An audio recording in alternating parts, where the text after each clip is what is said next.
Mesdames et messieurs, bonsoir et bienvenue à cette émission de On s'en parle. 50 ans d'histoire, ce n'est pas peu dire.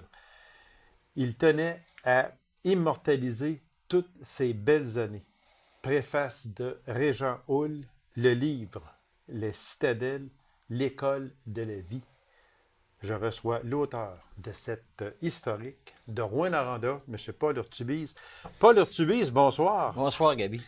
Ça fait tellement plaisir de vous recevoir, Paul.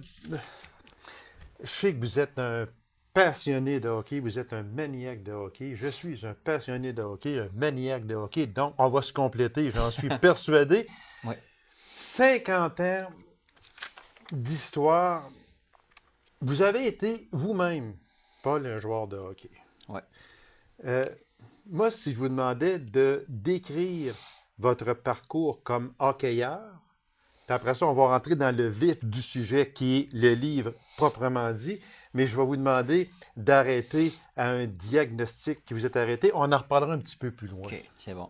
C'est que j'ai, comme tous les jeunes, j'ai joué mon hockey mineur à Rouyn-Noranda. OK. Ensuite de ça, j'ai joué dans le maison jusqu'au, je te dirais, à ma dernière année Pee-Wee. J'ai été sélectionné dans l'équipe élite Pee-Wee. Après ça, j'ai gradué dans les équipes élites. Bantam, première année Bantam. Après ça, j'ai sauté une année. Dans ces années-là, on avait le droit de surclasser les joueurs. OK. Fait que ma deuxième année Bantam, je l'ai joué dans le midget. Puis première année Bantam, j'ai joué midget. La deuxième année, j'aurais joué midget. Là, on m'a rétrogradé Bantam parce que ils ont comme changé les règlements. OK. Fait que là, je suis revenu dans la catégorie que je l'avais joué, donc dans le Bantam Elite. Puis cette année-là, on s'est rendu jusqu'au championnat, la Coupe Dodge. Puis on avait remporté le championnat de Coupe Dodge. Après ça, j'ai joué une année midget. J'ai tombé dans les Citadelles pour les 3 années suivantes, puis de très belles années avec les Citadelles. Et là, on va arrêter là parce que plus tard, on parlera pourquoi vous avez arrêté. Parce que vous étiez encore un tout jeune homme dans la force de l'âge. Et puis, mais il est arrivé quelque chose qu'on va parler un petit peu plus tard durant l'émission. Si vous remarquez, on est habillé avec le chandail des Citadelles. On ne s'est pas chicané. Le numéro 16 chacun. Oui, Ouais, on n'avait pas le choix. On n'avait pas le choix.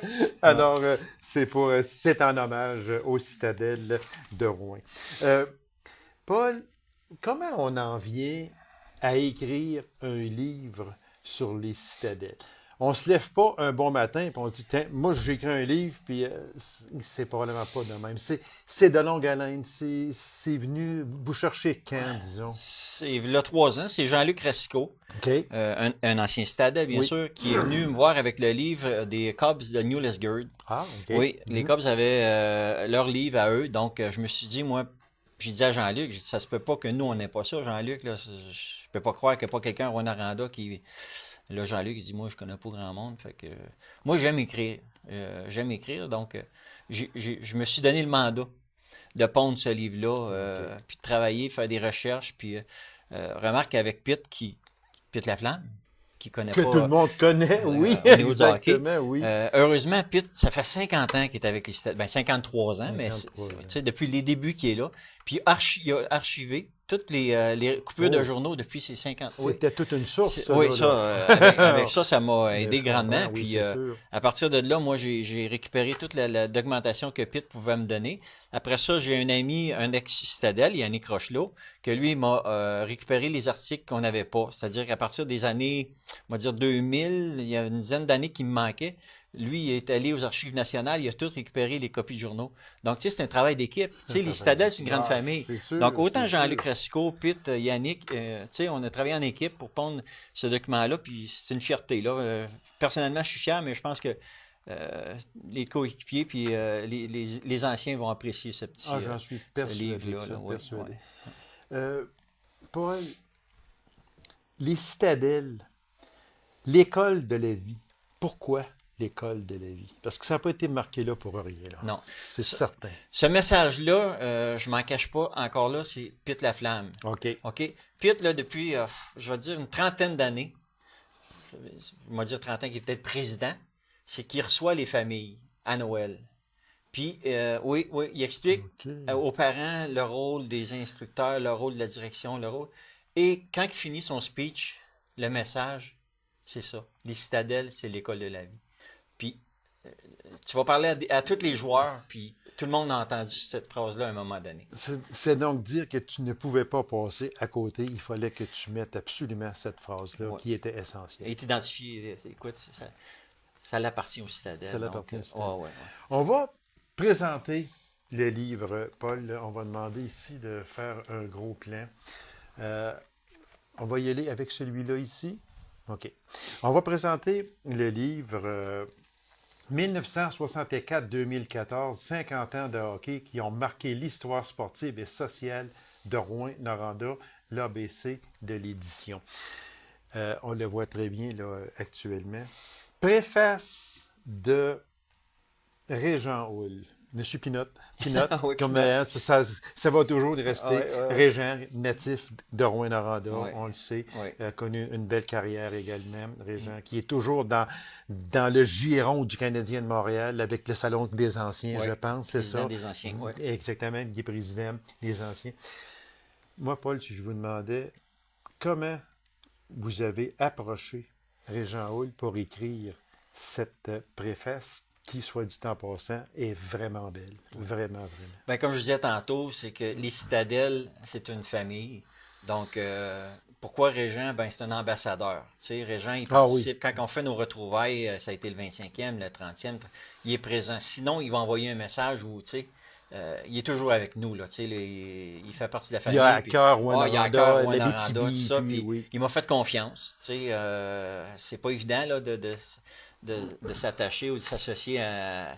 Tu sais, je suis pas un écrivain, moi, tu sais, je me suis entouré d'une équipe, tu sais, ABC, Oui, l'édition, tu sais. on ne peut pas faire un livre de même sans être en Non, sans équipe, l'aide là. de quelqu'un, Non, parce que moi, absolument écoute, oui, j'aimerais ça à Gourdère 5, mais en français, je peux faire des fautes. Donc, il y a du monde qui nous a aidés. Donc, Régent il m'a fait confiance, puis c'est sûr qu'avec Pitt puis Jean-Luc, tout ça, c'est un travail d'équipe. Il a consulté, tu vas le voir dans le livre, puis, tu sais, il a dit, gars, Paul, let's go, on fonce, puis, tu sais, c'est des tapes dans le dos d'un fois que tu as besoin Oui, des anciens comme Régent, comme Jean. Tu sais, de te sentir épaulé. épaulé, c'est Oui, ça. Puis exactement. quand j'ai travaillé sur le livre, après ça, ben, les anciens m'ont grandement aidé là, à me lancer. Tu sais. OK. Ouais. Puis, je suis certain que Régent s'est empressé de dire oui, ça, c'est certain. Est-ce que tu l'as contacté par téléphone ou bien non? Ouais, je l'ai C'est rencontré. ça? OK. Ben, je l'ai contacté par téléphone, OK. voir si ça l'intéressait. Il descendait parce que il vient souvent voir sa mère à Rouen. Donc, OK. à un moment donné, on s'est donné rendez-vous. Je lui ai expliqué l'objectif que j'avais, puis la collaboration que j'avais besoin pour vraiment mettre un peu plus, je dirais pas de sérieux, là, mais tu sais, Régent, il est connu, là, soyons Il honnêtes. est Là. très connu. Tu sais, lui, tout, Il là, est lui, très la famille connu. des Canadiens, lui, tout, là, ça lui tient à cœur. Donc, c'est pour ça que il a tout Oui, de suite puis, embarqué dans le son bateau. passage comme à titre de directeur, celui-là, je pense que c'était, on n'en parlera pas, là, mais quand même, c'était... Mais Mais ça, c'est l'étude de la vie, ça fait partie et de voilà, la vie, c'est- tout tu sais, c'est simplement. des rêves que tu veux Oui. réaliser. Tu le fais, puis regarde, ça peut ça. pas tout le temps marcher. Non, là, non, tu sais, non, mais non, c'est ça. absolument pas. Ouais. Parce que Régent en fait partie des citadelles. Oui, au début, C'est les ça, au premières début, années. ces Puis c'est ça premières que années. je mentionne dans le livre, c'est que lui tout, il y a eu l'école de la vie assez difficile avec M. Gilles Laperrière. Là. Il en fait mention dans son livre que Gilles, il était souvent sur son cas. Puis, écoute, Régent, il pesait peut-être 120 livres tout trempe, là, tu sais, dans ces années-là. Avec les acheteuses sur le dos en Ouais. plus de ça, à peu près. Avec son Oui. équipement, ouais. C'est ça. Donc, mais tu sais, le Exactement. cœur gros comme l'aréna, Ah oui, Régent, oui, tu sais, ah oui, c'est ça. Oui, tu ça, sais, puis ça a toujours été de ça a même. tout été. Quand on le voyait jouer contre les Blackhawks de Chicago, tu me parlais de Bobby Hull tantôt. Oui. Qui couvrait Bobby Hull, c'était Régent, parce qu'il y avait le coup de patin puis le cœur, Voilà, tu sais, là, c'est ça. exactement. Ouais, Puis, ouais. il y avait tellement ça que lui, là, LCH, là. Ah, il est tatoué, ouais, c'est ça. Ouais. Il est tatoué. À côté du Citadel. Oui, à côté, exactement. Pas. Ouais. Dans la préface, Régent évoque une phrase qui était écrite au-dessus de la porte de la chambre et qui disait « Nous fournissons tout, sauf le cœur au ventre ». Ça, c'est. Ça moi, n'en dit là, beaucoup, je hein. l'ai relu une couple de fois. Ouais. Non, mais c'est vraiment, vraiment vrai. Ben comme oui, on c'est dit, sûr, là. c'est ça. Ça devrait être marqué dans toutes les chambres d'hockey, Voilà. ça, tu sais, en voulant dire, regarde les kids, si vous voulez qu'on gagne des joutes, ça prend plus que du patin, ça prend du cœur, tu sais, faut travailler, puis Exactement. c'était ça, là, ouais. C'était parce que dans la chambre des Canadiens, c'est nos bras meurtris, vous tendez le flambeau, etc. Ouais, ouais.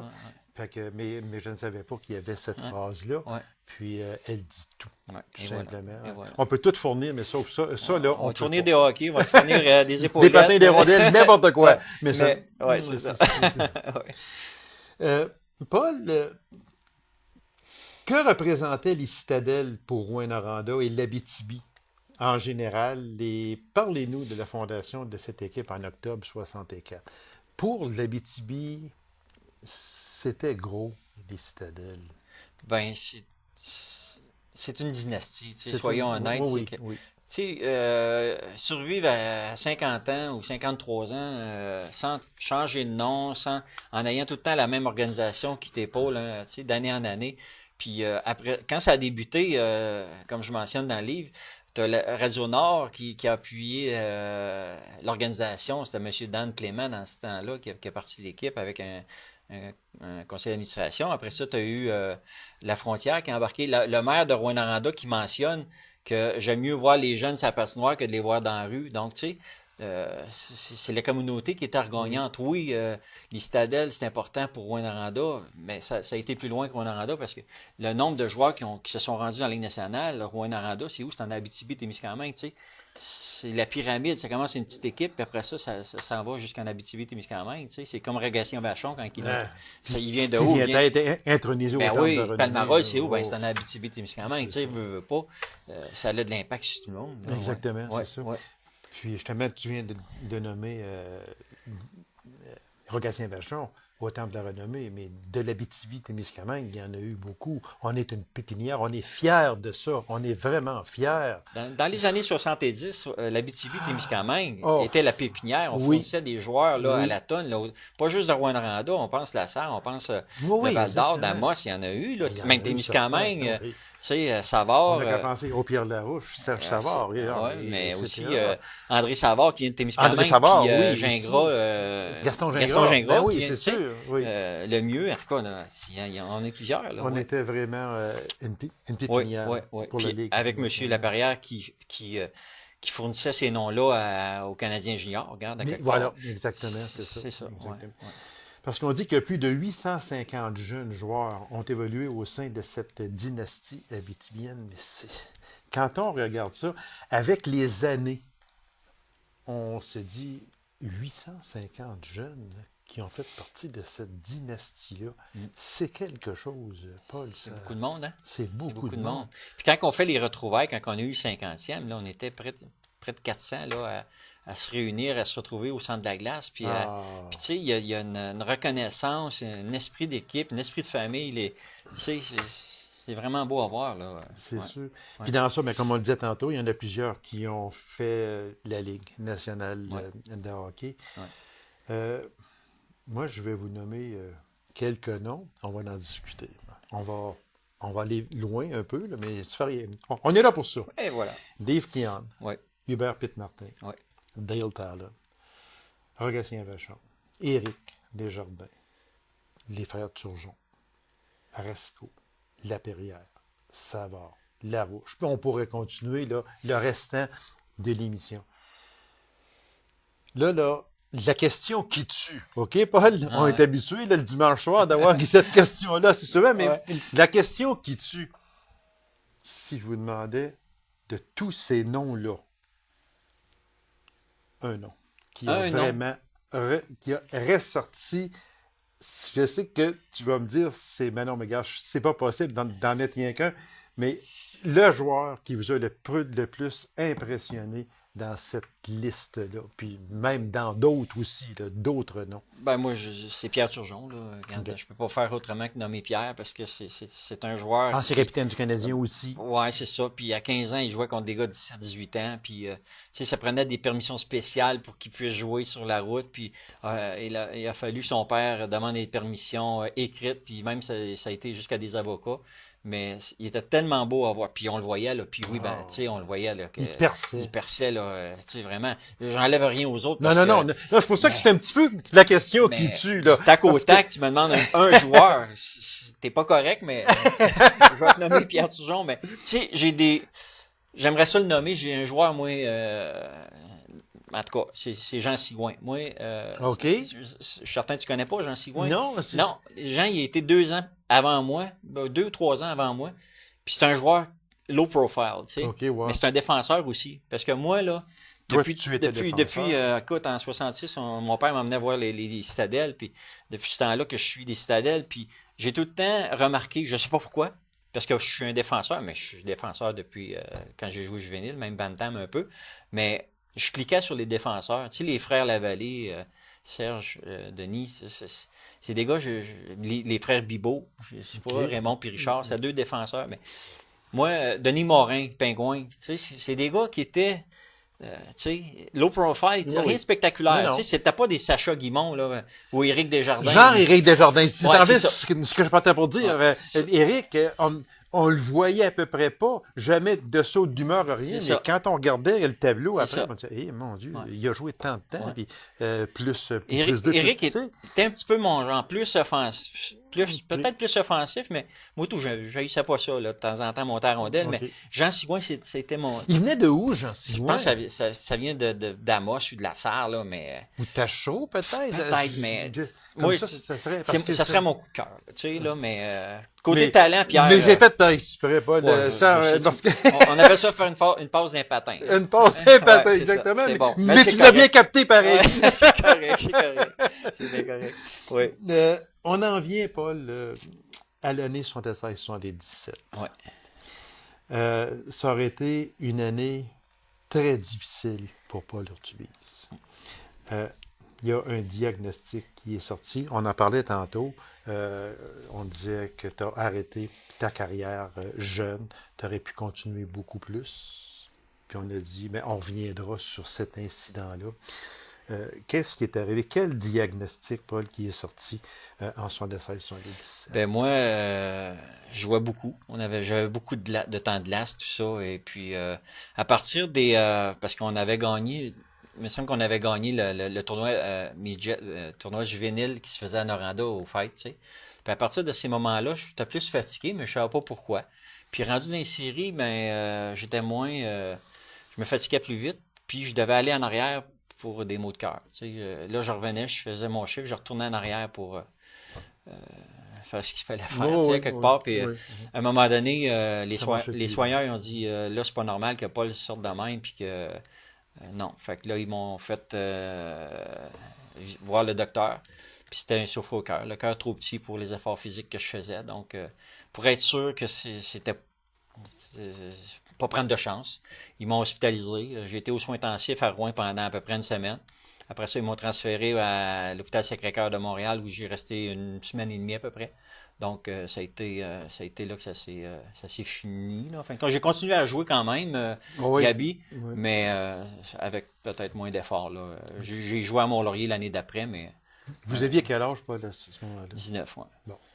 À 19 ans, vous étiez quand même une vedette des Citadelles à ce moment-là. Très bon défenseur offensif. Oui, acceptez les éloges parce que je me suis renseigné. Puis oui, vous étiez un excellent défenseur. Et puis, défenseur offensif aussi. On a 19 ans. On regarde en avant de nous. On sait que déjà, il y a eu des gros noms qui sont sortis. On vise probablement une carrière. On a 19 ans. On a un diagnostic comme celui-là. Comment on prend ça? Mais moi, honnêtement, quand j'ai été à Sacré-Cœur, j'ai vu des gens malades. Là, tu sais, là. Il y avait même un monsieur de Rouen qui était mon co-chambreur. Puis, tu sais, tu comprends, là, tu sais, qu'à quelque part, la santé est plus importante que ça. Puis en même temps, j'ai eu la chance, Gabi, moi, être honnête avec toi, de poursuivre à Chicoutimi, là. Tu sais, cette année-là, j'étais à Chicoutimi, puis j'ai fait ma valise pour revenir, là. Tu comprends? OK. Fait que j'aurais pu, là, peut-être poursuivre, on ne sait pas, tu sais. Bon, c'est sûr qu'on ne connaît pas l'avenir. Là. Non, c'est ça. Mais le choix, c'est moi qui le fais, tu sais. Tu me dis, okay. oui, t'aurais pu... On ne vous a pas arrêté. Non. OK, ça, c'est important de le dire. On n'a pas dit, Paul, c'est fini, tu peux plus. Non. Les médecins, ils ont dit, en voulant dire, Vas-y un peu plus mollo, Plus si mollo, tu veux. c'est ça, mais Puis connaissant Paul Urtubis, il n'est pas capable d'y aller un petit peu plus mollo. pas vraiment. Pas vraiment. Mais effectivement, l'année d'avant, j'étais à Chicoutimi, puis j'ai parti de moi-même. Puis l'entraîneur, il dit, tu peux pas t'en aller, t'as ta place, tout ça, mais c'est moi, là, tu sais, là. Puis la raison est très bonne parce que ça fait près de 40 ans que j'étais avec la même, là. Voilà, exactement. C'est ça. Fait que c'est un choix.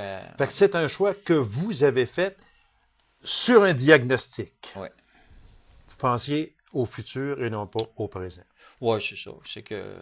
Ouais. Mais on ne vous a pas arrêté de jouer. Non, parce que honnêtement, si j'aurais dû si j'aurais percé, ça aurait été quand je suis à Chicoutimi, puis moi puis Carole, non, c'est plus important Carole que C'était là, plus puis important. ce voit-là, fait que puis je pense que j'ai fait le bon choix là, j'ai 3 beaux enfants, puis la vie est belle. Voilà, tant mieux. Puis une belle carrière également. Oui. À ce moment-là, on entendait beaucoup parler des Copper Kings. Puis moi, là, dans mon optique, ça a toujours resté, c'était pas les Copper Kings de Rouyn-Noranda ou de Rouen ou de Noranda, c'était les Copper Kings de Stendhalen. C'était ça qu'on disait. Stendhalen que j'ai d'ailleurs connu, puis j'ai connu Dale également quand je travaillais à Rouen, par des relations que j'avais, le grand Stan avec son grand cigare, que j'ai très bien connu. Mais ils étaient où à ce moment-là, eux autres, face aux citadelles? Ben, eux, ils jouaient du côté de l'Ontario. Les citadelles n'existaient pas, là. OK. Ils Eux, n'existaient les pas. Copper C'est Kings, ça, ça de jouait quoi en je voulais. Ontario, c'est OK. ça. Les Copper Kings, là, c'était complètement- c'était les Anglais de Noranda, là. Tu sais, dans ces années-là, Oui. Noranda, c'était anglais, tu sais. Oui, c'est ça. Puis Rouen, La il n'y avait mine, pas puis tout d'équipe, ça, puis puis bon. les gars, ils jouaient tout au collège, là, tu sais, là. Régent, Jean-Luc, tout ça, ça jouait tout pour le collège dans ces années-là. Puis en 64, quand M. Clément il est parti de l'équipe, il a pris les gars du collège, il les a emmenés avec lui. Il a pogné Tiger Demers, qui travaillait, je crois, à Laiterie d'Alaire. Je sais pas, ça dit quelque chose, Tiger Demers, qui était gérant de l'aréna à Val-d'Or. Chose, oui. Ah oui. Il arbitrait aussi, là, Tiger. Oui. Puis ils ont parti de l'équipe des Citadelles, c'est parce que les jeunes qui voulaient rentrer dans les Copper Kings, ils pouvaient pas parce que, un, c'était pas des Anglais, puis deux, ben, tu sais, il fallait qu'ils soient vraiment bons pour tasser sans dire un de la gang de clic, tu sais, puis, tu sais, à part Veilleux, que tu connais, Damos, en tout cas, j'oublie son nom, mais tu sais, il n'y a quasiment pas eu de francophones qui ont joué pour les Copper Kings. Donc, c'est de là que les Citadelles ont parti, c'est un peu par rapport à ça, là. OK, fait que c'est ça que je voulais éclaircir parce que les Copper Kings de Stendhalen, je me rappelle, j'étais pas. De Noranda. Comme 3 pommes et demi, là, à peu près, là. Ouais. Mais ça m'a toujours resté. Puis quand j'ai travaillé à Rouen, c'était à un moment donné, ben, j'ai Côtoyer un peu. J'ai côtoyé Stendhalen, Ouais. puis qui avait déjà aussi emmené Dale, son gars, qui s'était assis sur le coin de mon bureau, puis tout ça, Hubert Pitt Martin Des beaux aussi. souvenirs, ouais. Ah, ce sont des souvenirs impérissables. On en a parlé un peu, j'aimerais revenir sur Laurent Pitt Laflamme, OK, notre ami Pitt, qui est encore dans l'organisation, mais ça a toujours été un membre important. Tout le temps. Tout le temps, parce que si Pitt il est plus là, Citadelle, pas sûr qu'il serait encore là. Loin que ça. Lui, il a gardé le fort longtemps, puis il y a eu des années que ça a brassé, puis tu sais, là, puis financer ça, puis tu sais, là, Pitt s'est investi pas à peu près, là, vendre des billets, des billets de saison, des billets de tirage, aller solliciter des commanditaires pour des programmes souvenirs. Écoute, organiser le 20e, le 25e, tu sais, ça en prend un, là, puis un leader, puis trouver un meilleur leader que ça pour une organisation. Je pense que ça sera assez difficile. Oui, c'est ça. Paul, le temps passe tellement vite. On peut pas parler de toutes les anecdotes qu'il y a dans ce livre-là, parce qu'il va falloir qu'on fasse 3 heures d'émission. Ouais. Je sais pas que ça sera pas intéressant, là, loin de là, mais le temps nous presse. Oui. On va parler juste de quelques anecdotes. Qui se comptent. Qui se comptent. OK. Les gens liront les autres à ce moment-là. L'anecdote de Tizim Renault, qui lui disposait de 250 billets pour l'équipe adverse durant les séries. Il ne distribuait pas tout le temps aux bons endroits, peut-être. Est-ce que je me trompe? Non, mais non. Tizim Renault, c'était gérant de l'aréna. Okay? Oui. Il était gérant de l'aréna du Forum. Du Forum de Rouen. Dans ce temps-là, c'est le Forum. Aujourd'hui, on l'appelle l'aréna Jacques-Laperrière. C'est ça. Puis c'est lui qui gérait les billets. Donc, l'entente avec, mettons, c'était la série contre Timmins. quand les gens de Timmins s'en venaient, oui, on vous garantit 250 billets, mais il y en avait 10 à gauche, 10 à droite, 10 dans le pit. Tu sais, fait que c'est sûr que les 250, là, non. Ils se côtoyaient pas trop. Pas vraiment. Donc, c'est un peu haïssable, mais c'est pour ça que des fois, je le compare un peu à Pitt puis à Jules Laperrière. Ils ont appris ça. Exactement. Oh, ils ont été à la bonne école, comme on dit. Paul, une autre anecdote. Pitt Laflamme. Alors, on en revient à Pitt, qui était soigneur. Et je trouvais ça vraiment drôle. Il recouvrait les bâtons avec de la tôle, des clous puis de la colle. Oui, la bonne colle de page. Ça. Mais ça, c'est encore là, je crois que c'est Denis Beaulieu qui m'a conté l'anecdote parce que ceux qui connaissent Pitt, même encore aujourd'hui, tu sais, l'argent, lui, là, c'est important pour lui, puis n'en sauver, c'est encore plus important.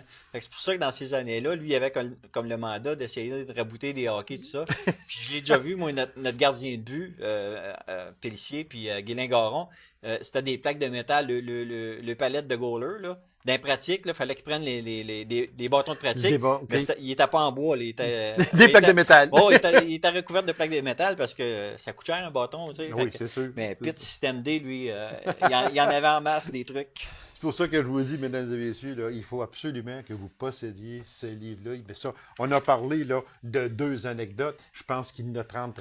Je ne sais pas comment, mais il y en a énormément. On ne pouvait pas toutes les nommer ici, mais je vous achetez le livre, puis vous allez en voir beaucoup. On va faire sauter à plusieurs autres questions plus loin. On sait que Manon Rhéaume a été la première gardienne de but dans la Ligue nationale, mais une chose en tout cas, moi qui suis le hockey beaucoup, je ne savais pas du tout. Il y a une fille qui a déjà évolué avec les Citadelles à titre de gardienne de but. Oui, on parlait du Témiscamingue tantôt. Ben, Darquise Drolette, ça vient de Guigues ou de Ville-Marie. Puis ça a été la première gardienne de but, la première fille à jouer au hockey pour les Citadelles. Je te dirais même la seule, parce que il y avait Gina Kingsbury qui a failli percer l'alignement une année. Mais je pense qu'elle est partie pour Team Canada là, l'année qu'elle aurait pu percer l'alignement. Mais effectivement, les Citadelles, ils ont eu une fille qui ont évolué pour eux, puis c'était Darky, c'était une gardienne de but. Ouais. 1 minute, Paul, parce que je veux absolument en parler. En 1982, une tragédie qui a marqué l'histoire des Citadelles très vitement. Parlez-nous de cette tragédie de Joël Paquin. Ben oui, Joël, malheureusement, qui a tombé le long de la bande, tête première dans la bande, puis quadraplégique depuis ces années-là. Mais morale extraordinaire, il participe à nos retrouvailles. On l'a intronisé, je crois, c'est au 45e. On a mis son chandail au plafond. Numéro 12. Numéro 12 au plafond. Ça, c'est un bel honneur. Oui, ça c'est du Pitt Laflamme. Là. Reconnaître ces gens-là, puis leur donner de l'espoir, puis en même temps dire lâche pas, tu fais partie de la gang. Puis, tu restes un citadelle. Tu restes un citadelle, c'est ça. Paul, merci infiniment. On aurait eu encore des questions et des questions, mais c'est tout dans ce livre-là, mesdames et messieurs, Les Citadelles, l'école de la vie, Paul Urtubise, préface Régent Hall. Merci pour ce beau cadeau, Paul. Merci infiniment. Puis peut-être venir peut-être en reparler encore, parce que on a beaucoup d'autres questions mais un coup que les gens l'auront lu, peut-être refaire une autre émission pour fignoler un peu ce que l'on avait préparé. Puis les gens vont dire, OK, là... Peut-être avant le Salon du Livre. Ça serait une idée. Oui. Paul Urtubise, merci infiniment. Achetez le livre Les Citadelles, l'école de la vie. Merci beaucoup. Un gros merci, Gabi. Ça me fait plaisir. Alors, mesdames et messieurs, merci d'avoir été là. On se donne rendez-vous à une prochaine émission de On s'en parle. Au revoir et bonne semaine.